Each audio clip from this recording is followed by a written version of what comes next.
যজ্ঞ শেষ হয়েছে প্রায় 1 বছর হতে চলল। সগর রাজার পুত্ররা যজ্ঞের ঘোড়া নিয়ে এখনো দেশে ফেরেনি। অসমঞ্জের পুত্র নাম অংশুমান। সগর রাজা তার পুত্রদের খোঁজ করতে অংশুমানকে পাঠান। রাজার আদেশ পেয়ে অংশুমান নিজের রথে চড়ে পৃথিবীতে একে একে নানা পথে তাদের খুঁজতে শুরু করেন।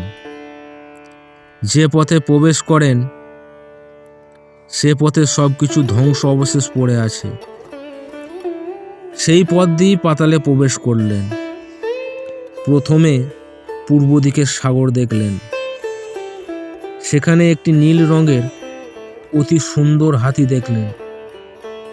সেই হাতিটি তার দাঁতের উপরে পৃথিবীকে ধরে রেখেছে। হাতিটিকে প্রণাম করে জিজ্ঞেস করলেন, অশ্বমেধ যজ্ঞের ঘোড়াটি দেখেছেন?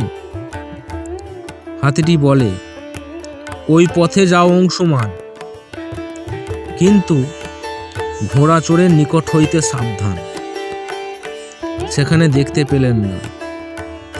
পূর্ব দিক থেকে উত্তর দিকে সাগরে গেলেন। সেখানে সাদা রঙের একটি অতি সুন্দর হাতি দেখলেন।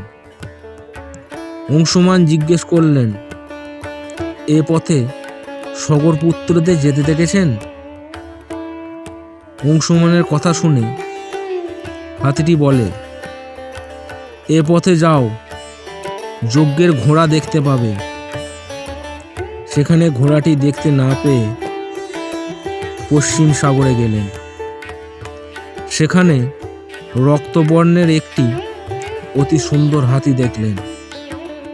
হাতিটি তার দাঁতের ওপরে পৃথিবীকে ধরে রেখেছে।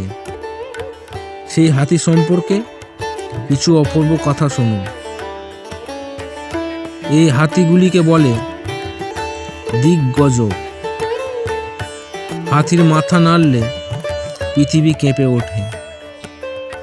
পূর্ব ও দক্ষিণ দিকের মাঝখানে ঘোড়া বাঁধা আছে কপিলমুনির সামনে। কপিলমুনিকে প্রণাম করে জিজ্ঞেস করলেন, এ পথে সগর পুত্রদের যেতে দেখেছেন? মহর্ষি কপিলমুনি তখন বলল, আমার ক্রোধ অগ্নিতে তারা সবাই ভস্ম হয়ে গেছে। কপিলমুনির কথা শুনে অংশুমান কপিলমুনির কাছে প্রার্থনা করলেন। বললেন, সেই বংশেই জন্মেছি আমি অসমঞ্জের পুত্র, সগরের নাতি। অংশুমান বললেন, কেমন করে আমার বংশের উদ্ধার হবে? তখন কপিলমুনি ক্রোধ আর রইল না। প্রসন্ন হয়ে বললেন, যদি মর্তলোকে গঙ্গার স্রোত ধারা প্রবাহিত হয় তাহলেই তোমার বংশের উদ্ধার হবে।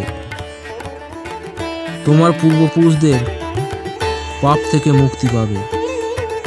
বিনীতভাবে অংশুমান কপিলমুনিকে বললেন, কোথায় গঙ্গার জনম, কোথায় তার বসতি, কোথায় গেলে পাবো গঙ্গার দর্শন? অংশুমান কপিলমুনিকে বললেন, গঙ্গার জন্ম বৃত্তান্ত বলার জন্য।